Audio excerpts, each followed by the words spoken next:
All this is Arun. അപ്പോൾ ഞാനിന്ന് വന്നത് ഗൂഗിൾ പേ വഴി എങ്ങനെയാണ് KSEBിയുടെ ബില്ല് അടയ്ക്കുക എന്നുള്ളതാണ്. അതിൽ ഏറ്റവും ഗൂഗിൾ പേൻ്റെ ഏറ്റവും താഴെ ന്യൂ പേയ്മെൻറ്റ് എന്നുണ്ട്. അതിൽ ക്ലിക്ക് ചെയ്യുക, ബിൽ പേയ്മെൻറ്റ് എന്നുള്ള സെക്ഷൻ ക്ലിക്ക് ചെയ്യാം. അത് ക്ലിക്ക് ചെയ്യുമ്പോൾ ഇലക്ട്രിസിറ്റി ബോർഡുകളുടെ ഇത് വരും. അതിൽ നിന്ന് Kerala electricity board KSEB list ചെയ്യുക. KSEB ലിസ്റ്റ് ചെയ്ത് ഇതുവരെ നിങ്ങൾ ഒരു അക്കൗണ്ടും ഇതുവരെ ആഡ് ചെയ്തിട്ടില്ലെങ്കിൽ ലിങ്ക് അക്കൗണ്ട് കൊടുക്കുക. എന്നിട്ട് കൺസ്യൂമർ നമ്പർ ഉണ്ടാവും.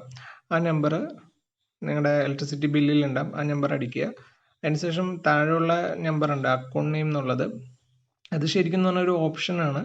നിങ്ങൾക്ക് കൊടുക്കാം കൊടുക്കാതിരിക്കാം, അതിന് കുഴപ്പമില്ല. പക്ഷെ മുകളിലത്തെ കൺസ്യൂമർ നമ്പർ എന്തായാലും അടിക്കണം. അതടിച്ച് കഴിഞ്ഞിട്ട് നമ്മൾ നെക്സ്റ്റ് അടിക്കുകയാണെങ്കിൽ നമ്മുടെ എക്സാക്ട് ആരാണോ ഇതിൻ്റെ ഒരു ഓണർ അദ്ദേഹത്തിൻ്റെ പേര് ലിങ്കായിട്ട് വരും അക്കൗണ്ട് ഹോൾഡർ നെയിമിൽ. തൊട്ട് സൈഡിൽ തന്നെ കൺസ്യൂമർ നമ്പർ ഉണ്ടാവും. അപ്പോൾ അത് രണ്ടും കൂടെ ഉറപ്പുവരുത്തിയ ശേഷം ലിങ്ക് അക്കൗണ്ട് ക്ലിക്ക് ചെയ്യുക.